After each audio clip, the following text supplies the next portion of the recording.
민수기 8장 5절로 13절 말씀 교도하신 가운데 살아계신 하나님의 음성을 들으시는 이 시간이 되시길 바랍니다. 여호와께서 모세에게 말씀하여 이르시되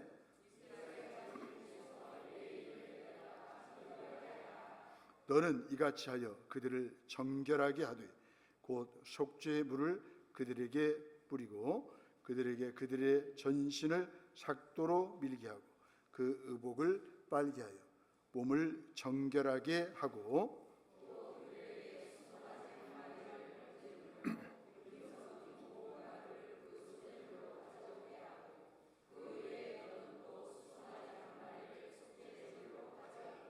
레위인을 회막 앞에 나오게 하고 이스라엘 자손의 온 회중을 모으고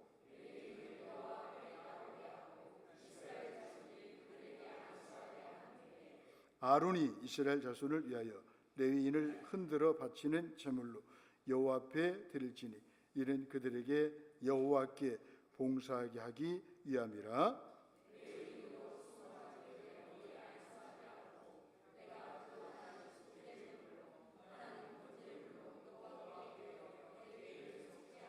함께 보겠습니다. 레위인을 아론과 그의 아들들 앞에 세워 여호와께 요제로 드릴지니라. 아멘. 봉사하게 하기 위함이라. 이런 제목을 가지고 함께 은혜를 나누면서 기도 제목을 삼기로 합니다. 하나님이 기뻐하시는 삶의 모습은 무엇일까요? 이 시대를 살아가는 그리스도인의 자세는 어떠해야 할까요? 예배입니다. 예배야말로 하나님 앞에 바로 선 사람의 삶을 가장 잘 드러내어 보여주기 때문이죠. 하나님은 주동교회를 예배 드리는 공동체로 부르셨습니다. 예수 그리스도의 피를 힘입어 하나님의 임재가 있는 지성소에 나가 예배하는 일은 존귀하죠.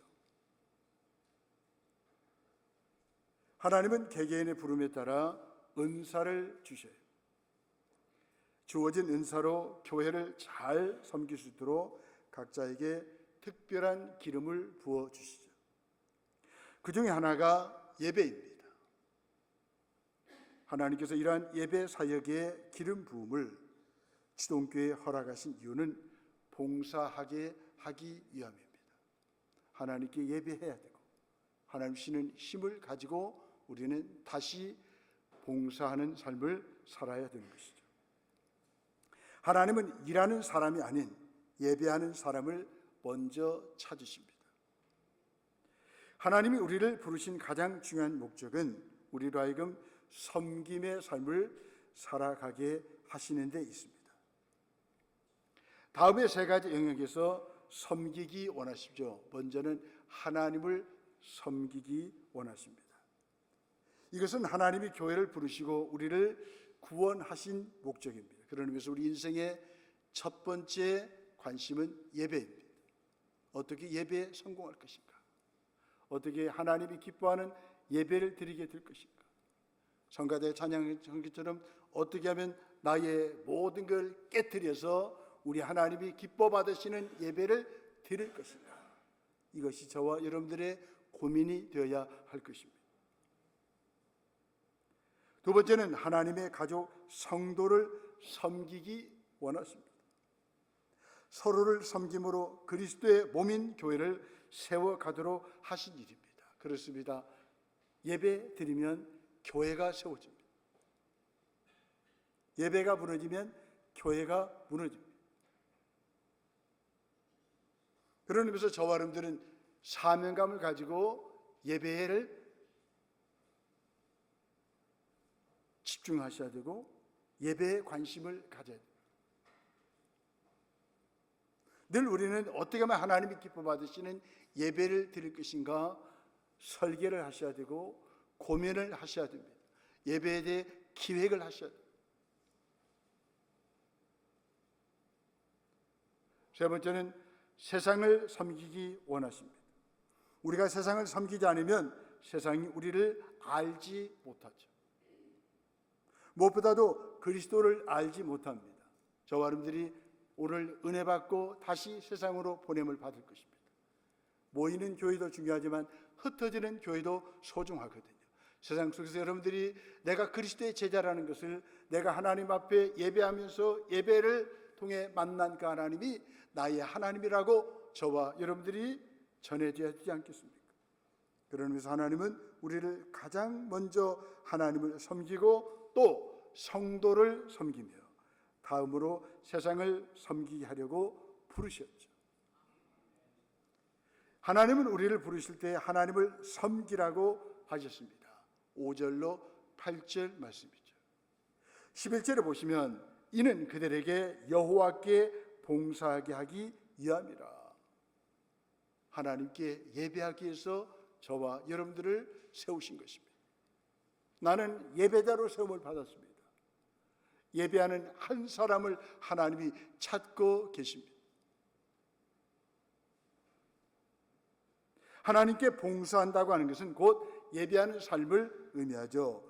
지성소에 계시는 하나님께 나아가 그 앞에 머물며 예배하는 삶이 하나님께 봉사하는 삶이에요. 일하기 전에, 섬기기 전에 우리 모두가 하나님께 먼저 예배를 드려야 되는 것입니다. 민수기 8장은 7등잔에 관한 규례와 레위인의 정결에 관한 교훈입니다. 어둠을 밝히는 등불처럼 레위인은 더럽혀진 세상을 속죄하는 하나님의 사람들입니다. 이 시대에 저와 여러분들은 예배자로 부름을 받았습니다. 우리는 이미 예수의 피로 속죄를 받았습니다. 정결케 됐습니다. 그렇다면 이 정결케 된 몸을 가지고 세상 속에 들어가 세상을 정화시키는 일을 하셔야 하는 것입니다. 세상이 소망이 있습니다. 왜요? 저와 여러분들이 정결하시잖아요. 빛의 자녀로 부름받았잖아요. 여러분들만 계시면 세상은 더 밝아질 거예요. 세상은 치유가 될 거예요. 세상은 소망을 가지게 될 것입니다. 저와 여러분들은 누굽니까? 거룩한 하나님의 백성 아닙니까? 이 거룩이라는 뜻은요, 구별되었다는 뜻이 아니겠습니까? 하나님께 드려졌다는 뜻이에요. 하나님께 속하여 예배를 드린다는 뜻이 있어요. 거룩은 생명입니다. 거룩은 능력입니다. 우리 성도들이 거룩을 잃어버리면 다 잃어버리는 거예요. 하나님이 이렇게 거룩한 예배자로 저와 여러분들을 세워주셨습니다. 하나님은 자기 백성에게 복을 주시며 그들에게 빛이 되어주셨습니다. 그리고 빛의 자녀답게 살라라고 말씀하고 있습니다.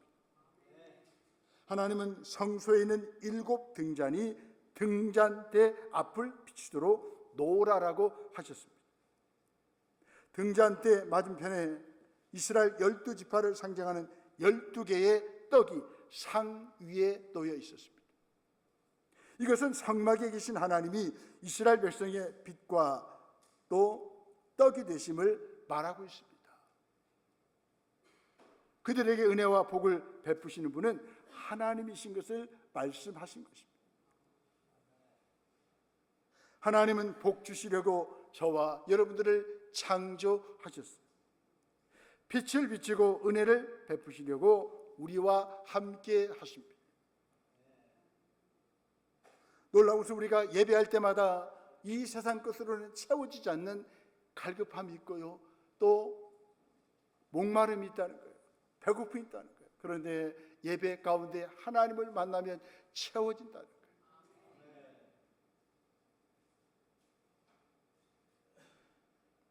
하나님께 드려진 사람은 정결해야 합니다. 하나님께 나아가는 자는 정결해야 합니다.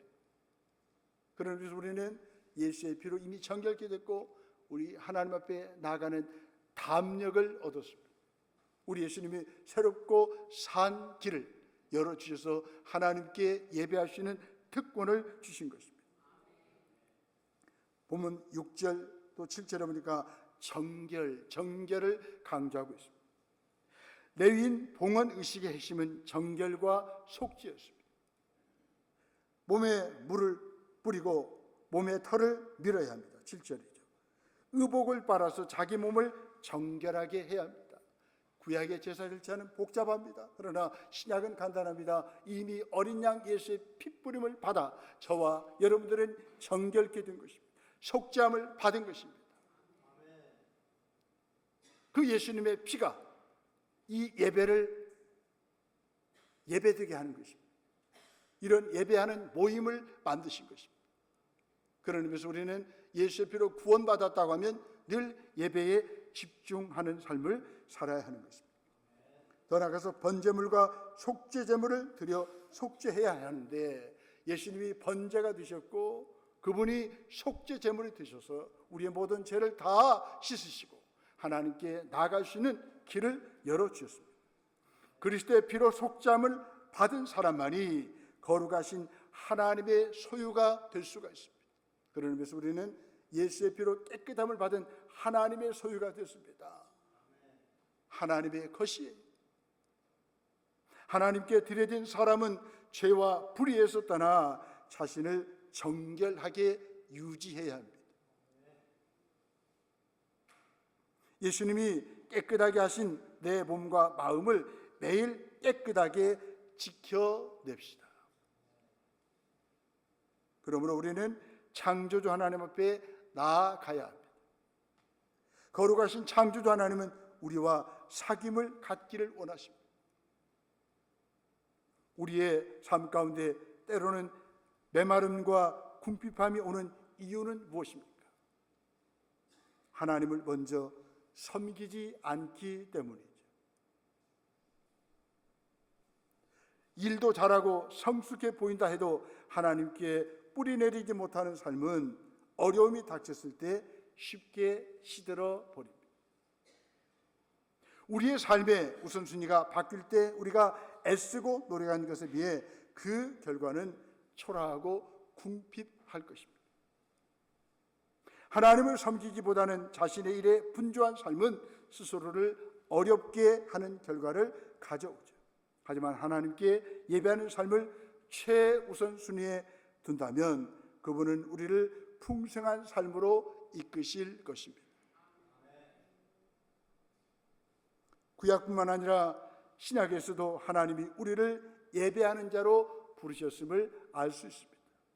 베드로전서 2장 4절 5절을 말씀합니다. 산돌이신 예수께 나아가 하나님이 기쁘게 받으실 신령한 제사를 드릴 거룩한 제사장이 될지니라.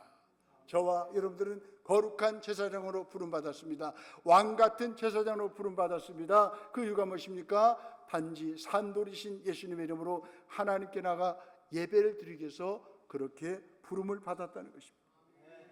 하나님이 찾으시는 사람은 하나님께 나아가는 사람, 그분과 더불어 교제하기를 즐거워하는 사람이죠.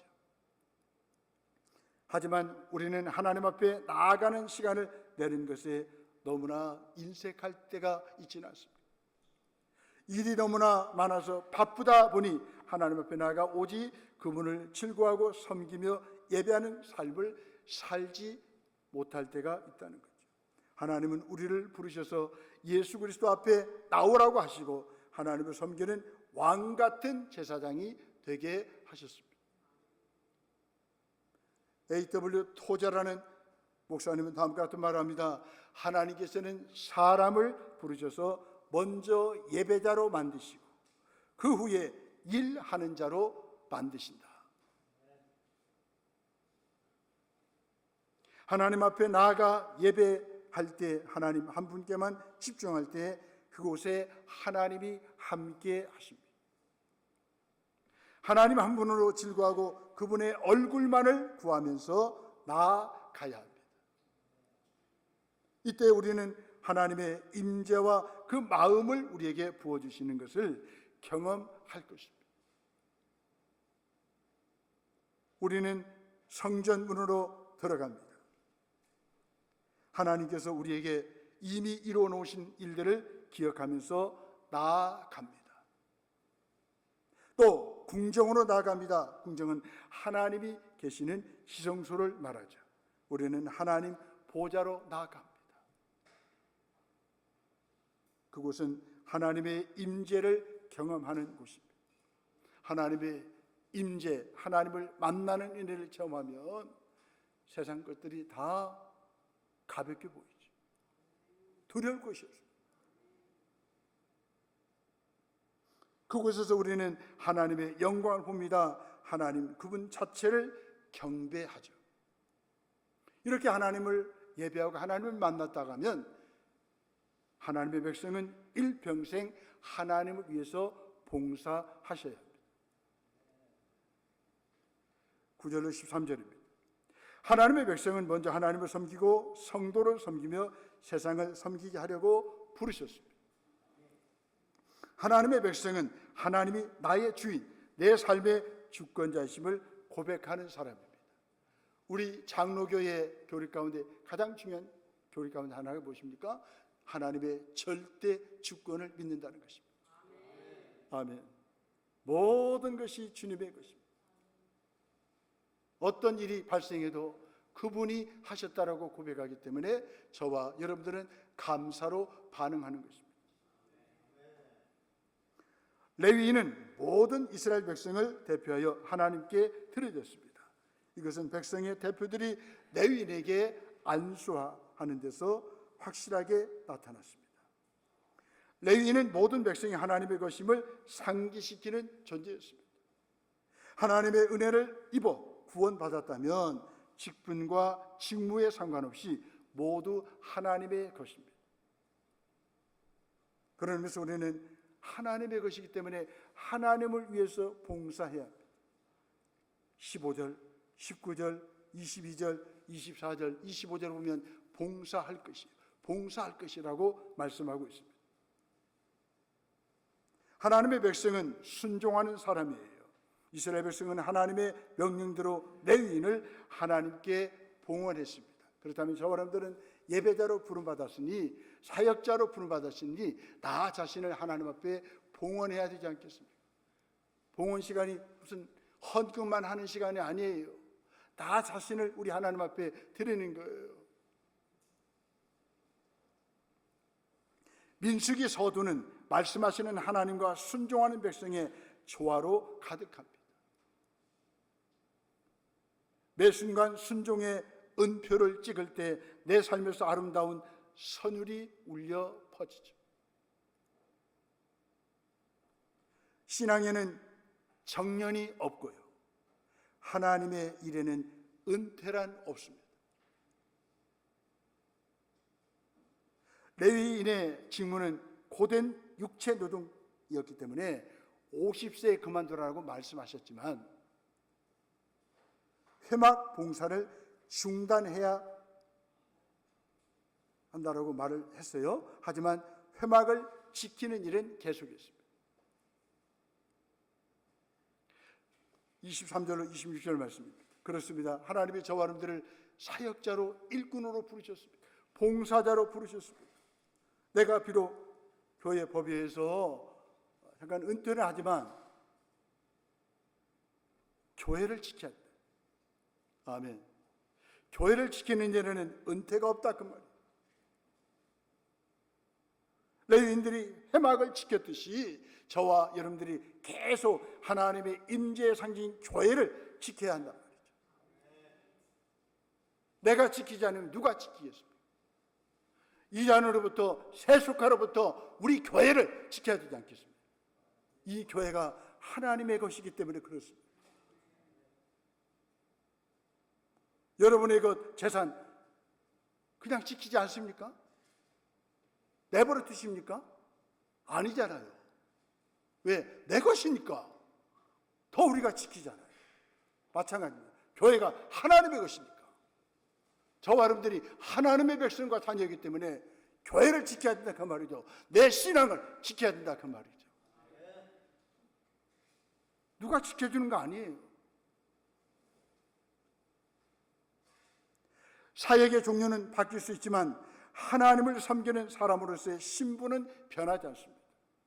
그러면서 계속 주님 부르시는 그날까지 섬기십시다. 봉사하십시다. 우리 성가대 한번 읽어보실래요? 역대하 8장 16절 말씀. 제가 오늘 새벽에 말씀을 준비하면서 깜짝 놀랐습니다. 역대하 8장 16절 말씀. 시작.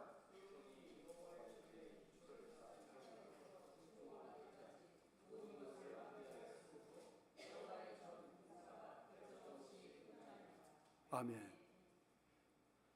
다시 한번 읽어주세요. 다시 크게 한번 또박또박 시작.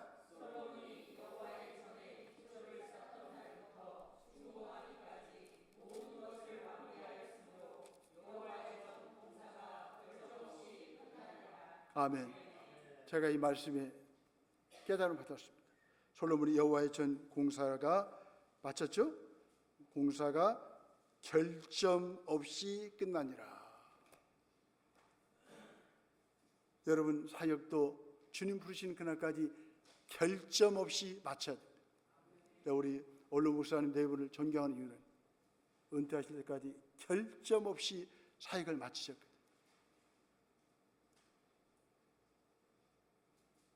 여러분들이 무슨 일을 맡으셨든지 여러분들 생애가 언제 마무리될지 모르지만 결점 없이 생애를 마감하시고 사역을 마감하신 여러분들 되시길 바랍니다. 여러분 등산을 해보니까요, 오르기는 쉬운데 내려오기가 어렵더라고요. 잘못 내려오면 관절이 상해요. 마찬가지입니다. 처음 사역을 맡을 때는 잘하죠. 그러나 끝이 매끄럽지 않으면 실패한 거예요. 그런 의미에서 저와 여러분들이 사역을 맡으실 때, 봉사하실 때 결점이 없이 마감하시기를 바랍니다. 레위인 봉헌의 핵심은 정결이었습니다. 몸을 정갈하고 깨끗이 하는 일이었습니다. 이스라엘 백성은 자신들의 부정한 죄를 정결한 레위인에게 전가합니다. 그를 흔들어 바치는 제물로 하나님께 드립니다. 그래서 늘 우리는 예배 시간마다 나 자신을 하나님 앞에 드리면서 그분이 주시는 은혜와 힘을 가지고 지혜를 가지고 사역을 하는 거예요. 예배하면서 은혜 받으면 그분을 위해서, 세상을 위해서, 교회를 위해서 봉사할 수밖에 없다 그 말이에요. 또 봉사 사역을 하다 보면 힘이 빠지잖아요. 약해지잖아요. 그때 예배를 통해서 다시 한번 우리가 재충전하는 거예요. 하나님 만나면서 힘을 얻고 우리는 봉사하는 삶을 살게 되는 것이죠. 레위인은 하나님께 드려진 살아있는 제물이었습니다.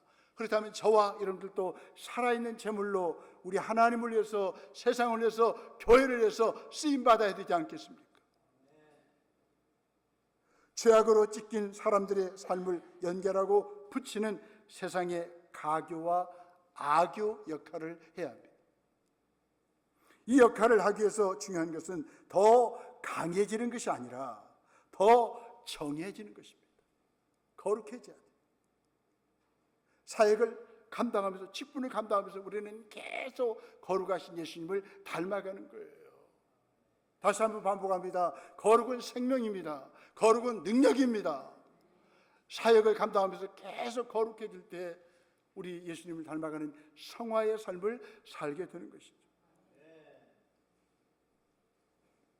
세상을 이기는 것이 아니라 세상과 더 뚜렷이 구별돼야 합니다. 레위인은 정결 규례를 통해 구별된 자요 드려진 자입니다. 그렇다면 저와 여러분들도 하나님 앞에서 구별된 자요, 하나님 앞에 드려진 자입니다. 하나님께 속한 자입니다. 이것은 우월이나 특권을 의미하지 않아요. 도리어 낮은 자의 섬김과 수고의 직무를 뜻합니다. 여러분 무슨 직분을 받으셨습니까? 주님이 주신 것입니다. 이 직분을 가지고 하나님을 섬기고 주변 사람들을 섬기십시오. 세상 속으로 들어가 세상을 섬기십시오. 세상이 달라질 것입니다. 레위인은 백성을 위하여 속죄하고 그들이 재앙을 당하지 않도록 대신 성소에서 목숨을 걸고 성직을 수행했습니다. 그런 의미에서 저와 여러분들은 예배에 목숨을 걸어야 돼요. 과격한 표현인가요? 예배에 우리는 생명을 걸어야 돼요. 예배가 무너지면 가정이 무너져요. 교회가 무너져요. 유럽 교회가 보여주고 있잖아요.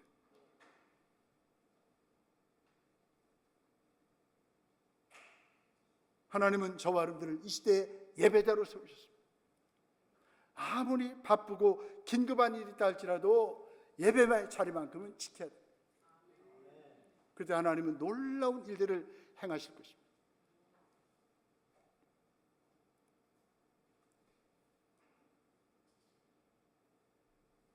저와 여러분들은 이제 타인의 허물을 덮고 감사하는 도타운 마음을 길러 주님께 거룩한 산 제물이 되어야 합니다. 이웃에게 기쁨의 선물이 됩시다. 우리 옆에 인사합시다.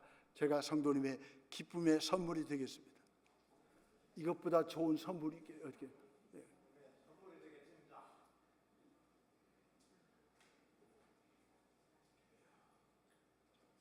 생명이 있다면 사명을 다합시다. 섬김에 있어서 더 큰 일, 더 작은 일은 없습니다. 직분의 크기를 따지기보다 은혜의 크기에 집중하십시오.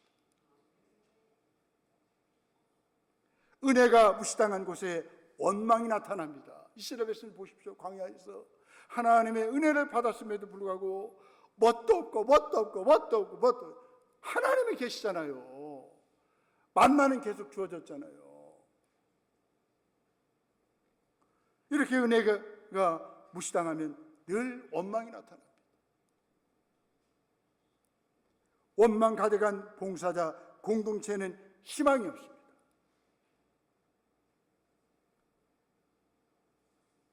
내가 받은 은혜를 생각한다면 과연 일평생 하나님을 위해 봉사 못할 사람이 어디 있겠습니까? 우리를 미워하는 세상, 죄악과 살기 가득한 세상 속으로 뛰어들어 사랑과 용서의 복음을 전할 사명이 하나님의 백성에게 있습니다. 세상 내버려 둘 것입니까? 하나님이 저와 여러분들을 세상 속으로 보내신 거예요. 예수님 말씀하시면 너무 잘하시는 말씀. 세상 속에 소금이 되라, 세상 속에 빛이 되라고 말씀하고 있습니다.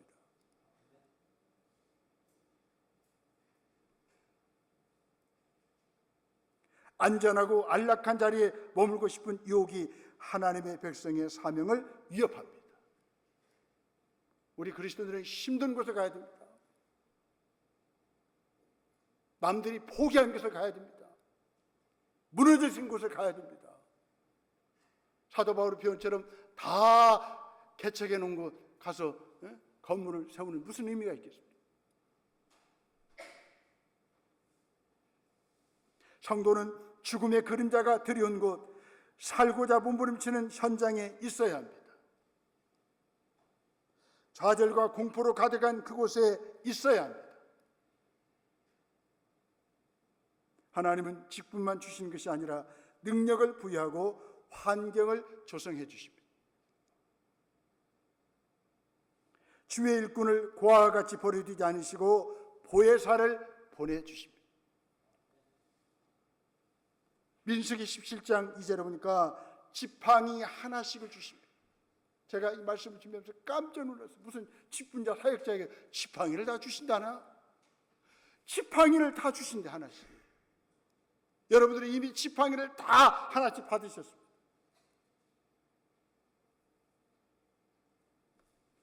지팡이는 하나님으로부터 받은 통치권과 권위를 상징합니다. 하나님이 나를 통치할 뿐만 아니라 내가 다른 것을 통치할 수 있는 그런 권위를, 지팡이를 하나님께서 저와 여러분들에게 주셨다 그 말이에요. 왜? 우리는 예배자니까. 왜요? 우리는 사역자, 봉사자니까. 하나님께서 그냥 내버려 두지 않고 하나님께서 우리에게 지팡이를 주신 거예요. 여러분, 예배 시간이 무슨 시간입니까? 내가 받은 지팡이를 확인하는 시간입니다. 나 지팡이 받았다. 하나님이 나를 통치하신다. 하나님이 나를 사역자로 권위를 부여주셨다. 얼마나 감사합니까? 지팡이는 하나님으로부터 주어진 권위를 상징합니다. 하나님은 마른 나무에서 꽃을 피우십니다. 마른 배에도 숨결을 불어 넣으십니다. 말라 비틀어진 막대기가 하나님이 쓰시면 뱀을 삼킵니다. 잘 아시잖아요, 성경을 보시면서. 에이, 어떻게 지팡이가 뱀을 삼켜? 하나님이 하신다니까, 하나님. 홍해를 가르는 도구로 쓰임받습니다. 홍해를 가리키니까 갈라지잖아요. 이런 지팡이를 하나님께서 저와 여러분들에게 주셨습니다.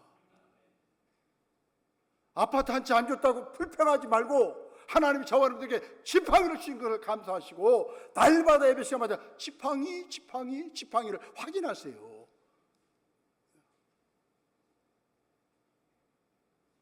지팡이만 있으면 되는 거예요. 하나님이 부여하신 권위를 가지고 일평생 하나님을 위해서 봉사하십시다. 일 좀 합시다. 뭐 있어야죠. 돈 좀 더 벌고요.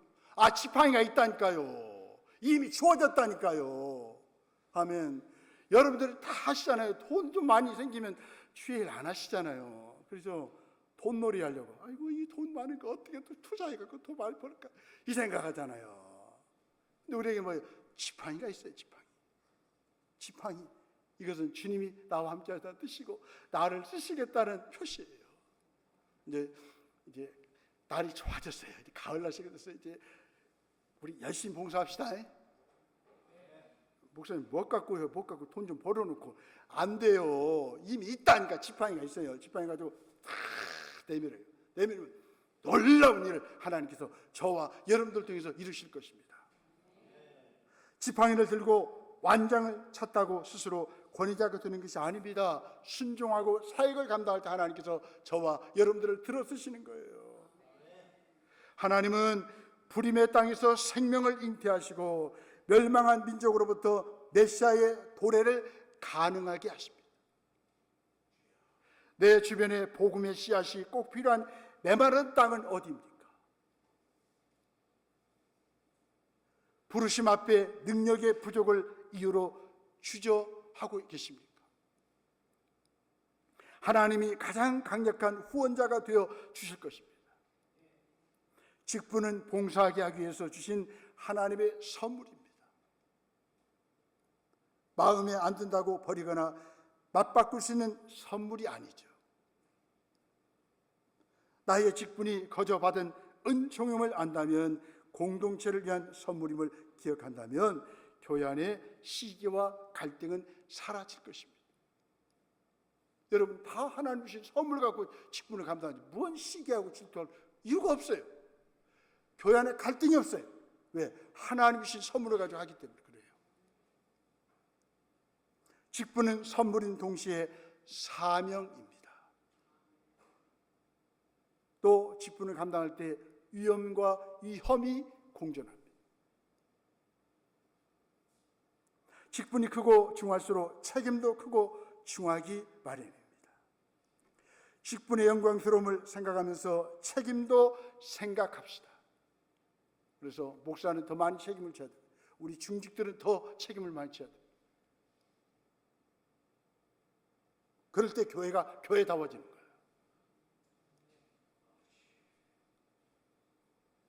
직분의 영광스러움을 생각하면서 책임을 잘 감당할 때 하나님은 저와 여러분들을 기뻐하실 것입니다. 공동체에 필요한 일꾼은 자기만 아는 실력자가 아니라 자기 부정을 아는 동역자입니다. 여러분, 자기를 부정해야 다른 사람과 일을 할 수 있죠. 자기만 아는 사람은요, 같이 일할 수가 없어요. 사랑이 아닌 사적 야망을 앞세울 때, 자리와 권력을 위해 사명을 버릴 때 공동체는 병들고 무너집니다. 서로 마음을 낮추고 서로에게 마음을 맞춥시다. 우리 옆을 인사합시다. 오늘부터 제가 성도님 마음을 맞춰드릴게요. 시작. 제가 오늘부터 성도님의 마음을 맞춰드릴게요. 시작. 우리 함께 갑시다. 함께 일합시다. 저마다 맡은 직무를 다하는 공동체는 견고하고 안전합니다. 이런 교회는 불같이 일어납니다. 성도가 거룩한 소임을 다할 때 세상에 소망이 있습니다. 그러니 남 탓, 세상 탓하는 비난이나 체념보다도 내 몫에 대한 고민과 기도가 늘 앞서야 합니다.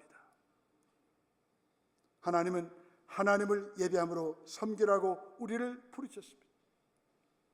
하나님께 봉사하게 하기 위해서 저와 여러분들을 부르셨습니다. 예배하셨다면 반드시 봉사하셔야 합니다.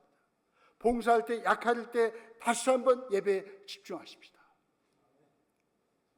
처음부터 끝까지 다 봉사입니다. 처음부터 끝까지 다 은혜입니다. 아멘.